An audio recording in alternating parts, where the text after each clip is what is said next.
A casa está caindo para Moraes, e por isso o STF tem agido como um cão encurralado. Congressistas americanos batem o martelo e sinalizam que estão prontos para colocar Moraes na belinda. Eu sou Marcelo Pontes e este é o Verdade Política, um canal que busca revelar o filme preto e branco da nossa política.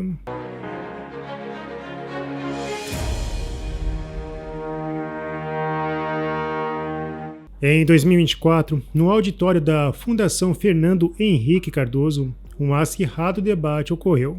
O ministro Barroso falou em protagonismo do STF para derrotar as sombras. Porém, todos os elementos apresentados até então reforçam um embate político e não jurídico. No 7º encontro do Conselho de Presidentes de Tribunais de Justiça do Brasil, o vice-presidente do Supremo Tribunal Federal, Luiz Roberto Barroso, afirmou que o Poder Judiciário passou por um processo de ascensão e deixou de ser um departamento técnico especializado para ser um poder político. Talvez Barroso deva estar jogando muito Pokémon para achar que o STF é uma espécie de Pikachu. Nelson Jobim, que presidiu o STF de 2004 a 2006, estava no auditório da Fundação FHC. No debate, ele dirigiu uma pergunta ao ministro Barroso. No momento em que acessa o Supremo para arbitrar questões que deveriam ser resolvidas pelos políticos, isso desprestigia a política.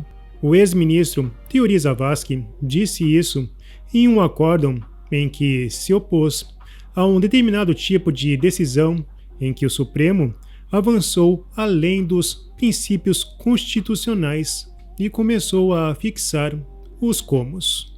Como se faz? E como tem alguém resolvendo como se faz? Aqueles que deveriam ser responsáveis pela condução do país, seja no legislativo, seja no executivo, acabam não agindo para evitar desgastes e jogam o assunto para o Supremo. Daí a necessidade de o Supremo exercer a autocontenção. Eu creio, Barroso, que tem que ser meditado dentro do tribunal uma forma pela qual o STF não avance no como de forma definitiva. Ao meu ver, esta é uma responsabilidade do presidente do tribunal. A pergunta que eu gostaria de fazer a você é a seguinte: é possível hoje se conseguir ter uma maior cautela? É possível o STF estabelecer uma forma de contenção progressiva de suas ações de maneira que os atores políticos sejam instados a exercer a função que cabe a eles? Barroso, é claro, escanteou, mas deixou claro que, enquanto houver o bolsonarismo, o STF vai agir. A autocontenção não está nos planos do STF, mas sim o autoprotagonismo. Na PUC, o ministro Dino afirmou que o autoprotagonismo do Poder Judiciário veio para ficar. Concluo dizendo a vocês duas palavras. A primeira: esta é uma marca do nosso tempo que veio para ficar. Essa ideia de autoprotagonismo, que não pode significar protagonismo total, mas esse autoprotagonismo do Poder Judiciário no Brasil é algo que veio para ficar, a minha ótica. Principalmente porque nós estamos vendo as dificuldades próprias do mundo da política. Se a política não consegue resolver os problemas, isto vai para algum lugar no mundo. E isto também se refere ao Brasil. O Supremo, portanto, a meu ver, independentemente da coragem ou da opção teórica de cada julgador, está, entre aspas, condenado, entre aspas, a arbitrar temas políticos, econômicos e sociais, o que significa dizer que nós vamos continuar apanhando muito. Mas os ministros do STF estão se tornando cada vez mais arredios ao perceber que o mundo está mudando. A Alemanha, assim como outros países da Europa, está avançando rumo ao conservadorismo. E é claro que isso está incomodando Barroso. A CNN publicou que durante o Seminário Internacional Brasil-Alemanha, o presidente do STF, Luiz Roberto Barroso, afirmou que a democracia vive momentos de desprestígio e que os juízes devem apontar a direção certa. Maduro parece ter feito escola, pois essa frase é absurdamente antidemocrática. Fico me perguntando se o próximo passo é termos uma versão em quadrinhos do Super Bigode no Brasil, mas reformulado para Xandão Man e o Barroso Prodígio. Basicamente, Barroso está sugerindo que juízes devem atuar contra a maior frente de oposição ao progressismo. No primeiro dia de aula dos novos alunos da Faculdade de Direito da USP, Moraes afirmou: "As Big Techs não são enviadas de Deus, como alguns querem.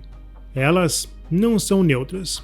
A democracia é um negócio, dizem as Big Techs, porque tudo para elas é dinheiro, é negócio." Como sempre, Alexandre de Moraes inverteu todos os papéis. O grande problema é que as Big Techs, assim como seus usuários, não têm a obrigação de serem neutros, mas sim ministros do STF. E sobre a democracia ser um negócio, bom, ele está certo. E isso foi revelado pelos arquivos da USAID. Inclusive, o clima nos Estados Unidos é de tensão. No exato momento, há uma guerra massiva acontecendo nas agências de inteligência. Há denúncias de que agentes estavam vendendo informações confidenciais para a Rússia. Isso significa que o Russian Gates possa existir, mas ele não seria republicano, mas sim democrata. A frase "acusa os adversários do que você faz e chame-os do que você é" nunca fez tanto sentido. Mike Schellenberg postou que um denunciante do FBI afirmou que funcionários da agência estavam destruindo provas nos servidores. A informação foi compartilhada com Kash Patel, ex-assessor do Departamento de Defesa, e ele espera que as agências governamentais agissem rápido para impedir. São muitos escândalos envolvendo os democratas. Bom, é a velha máxima: todo poder absoluto gera corrupção. Kellerbeck trouxe um destes escândalos. Biden instrumentalizou 4 agências governamentais para não investigarem sua família. Os Bidens estavam cometendo crimes financeiros. Você tem 4 agências governamentais diferentes. Eles foram instruídos a se posicionar pela derrubada. Os Estados Unidos estão preocupados com os downs aplicados dentro, mas também fora do país. O congressista Rick McCormick denunciou uma intervenção do STF para as eleições em 2026. Ele afirma: o juiz do Supremo Tribunal Federal, Alexandre de Moraes, está armando o judiciário para fraudar a eleição de 2026, silenciando a oposição e protegendo o presidente Lula. A acusação contra Jair Bolsonaro não é justiça, é perseguição política, assim como o que foi feito ao presidente Trump. O senador Mike Lee replicou e afirmou que viajará para o Brasil no final deste ano, com alguns dos seus colegas do Senado, para fazer algumas perguntas difíceis para o ministro Alexandre de Moraes. Lembrando que Moraes foi intimado a comparecer nos Estados Unidos através do processo Trump-Rumble. O australiano Mário Naval replicou a informação ainda não confirmada da Ancapsu de que Moraes teria retirado seus ativos dos Estados Unidos. Ele também apontou os diversos devaneios do ministro.